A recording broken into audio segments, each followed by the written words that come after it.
Assalamualaikum warahmatullahi wabarakatuh. Perkenalkan, saya Baharudin dari SMP Negeri 2 Salomeko, Kecamatan Patimpeng, Kabupaten Bone.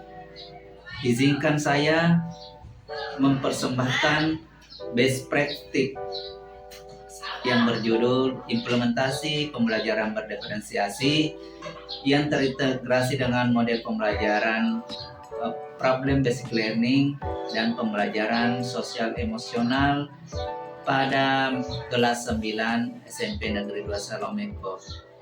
Selamat menyaksikan.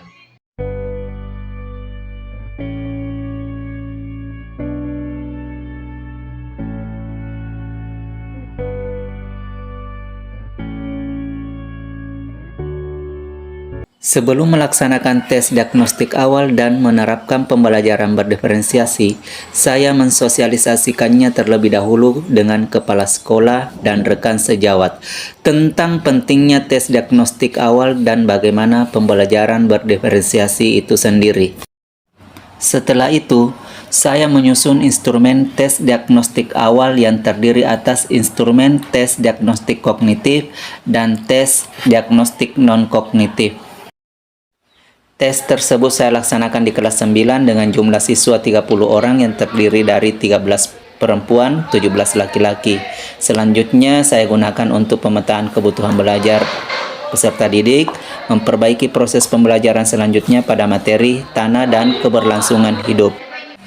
Hasil dari tes diagnostik awal peserta didik sebanyak 30 orang menunjukkan 40% peserta didik yang telah paham dengan materi, 40% cukup paham dengan materi, dan 20% yang sulit memahami materi. Setelah memperoleh pemetaan kebutuhan belajar peserta didik dari hasil tes diagnostik, selanjutnya saya membuat rencana pelaksanaan pembelajaran berdasarkan pemetaan kebutuhan belajar tersebut. Pada tahap implementasi pembelajaran berdiferensiasi yang terintegrasi dalam pembelajaran berbasis masalah dan pembelajaran sosial emosional dengan sintaks model pembelajaran berbasis masalah sebagai berikut. Yang pertama, orientasi peserta didik pada masalah, yaitu guru memberikan masalah nyata kepada peserta didik terkait materi sistem tanah dan keberlangsungan hidup yang mereka sering lihat dalam kehidupan sehari-hari. Yang kedua, mengorganisasi peserta didik untuk belajar. Pada tahap ini, guru mengelompokkan peserta didik berdasarkan kesiapan belajarnya. Ada 2 kelompok yang telah memahami materi, 2 kelompok yang cukup memahami materi, serta 1 kelompok yang sulit memahami materi. Yang 1 kelompok ini diberikan scaffolding. Setelah itu, guru membagikan lembar kegiatan peserta didik atau LKPD pada masing-masing kelompok. Yang ketiga, membimbing penyelidikan individu dan kelompok untuk mengumpulkan data dengan memfasilitasi peserta didik untuk menyelesaikan kegiatan yang termuat dalam LKPD sesuai dengan kesiapan belajarnya yang mereka pahami. Yang keempat, mengembangkan dan menyajikan hasil karya. Pada tahap ini, peserta didik memiliki kebebasan untuk mengembangkan dan menyajikan hasil karya mereka sesuai dengan apa yang diminati dan mempresentasikan di depan guru dan teman-temannya. Menganalisis dan mengevaluasi pemecahan masalah. Guru membimbing presentasi dan mendorong kelompok memberikan penghargaan serta masukan kepada kelompok lain. Guru bersama peserta didik menyimpulkan materi dan memberikan refleksi. Dampak dari penerapan pembelajaran berdiferensiasi yang terintegrasi dengan pembelajaran berbasis masalah dan pembelajaran sosial emosional ini bagi peserta didik, yaitu sebagian besar dari mereka merasa bahwa pembelajaran berdiferensiasi ini sangat menyenangkan. Menurut mereka, pembelajaran berdiferensiasi ini lebih mengakomodir kreativitas mereka miliki, baik itu dari gaya belajar, kesiapan belajar, maupun profil belajar, saat proses pembelajaran, ataupun bentuk tugas yang diberikan oleh guru tidak terpaku pada satu bentuk tagihan tugas yang sebelum-sebelumnya sama untuk semua peserta didik. Dan untuk bagi guru sendiri, karena pembelajaran berdiferensiasi ini bertujuan untuk memenuhi kebutuhan peserta didik yang beragam, sehingga guru akan menjadi lebih kreatif dan inovatif. Adapun strategi pembelajaran sosial emosional dengan menggunakan teknik STOP. Yang pertama, STOP yang mengandung makna berhenti, yaitu menghentikan segala aktivitas yang sedang dilakukan oleh siswa. Yang kedua, yaitu tarik nafas dalam. Secara sadar kita rasakan nafas yang masuk dan keluar. Yang ketiga, amati, yaitu mengamati perubahan dada yang membusung akibat terpenuhinya udara yang ditarik dari perut yang mengempes akibat buangan napas kita.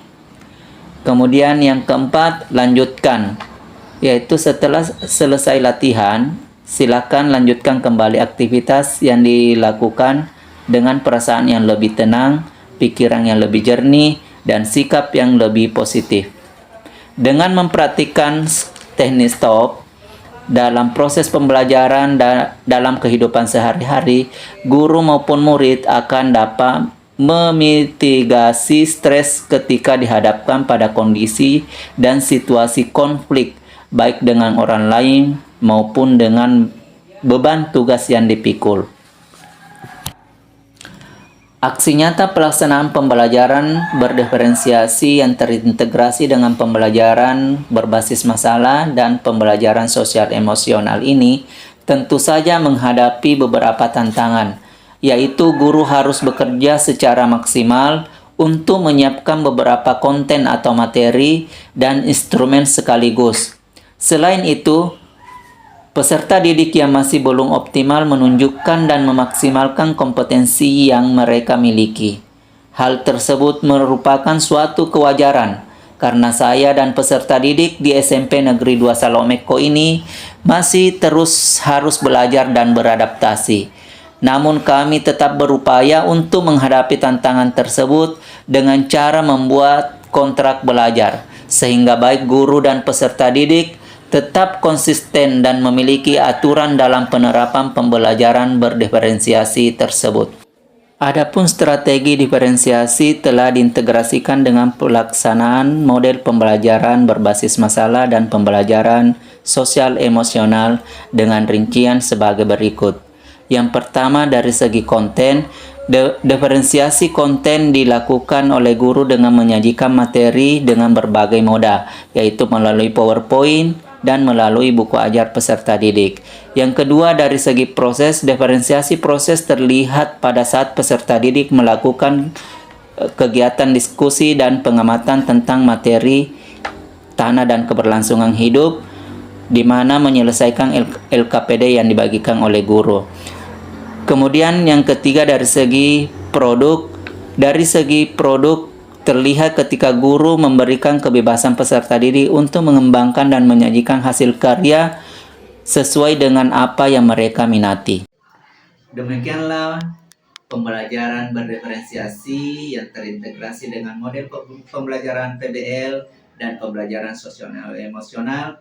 Semoga melalui video ini bisa bermanfaat bagi kita semua. Sekian dan terima kasih. Assalamualaikum warahmatullahi wabarakatuh.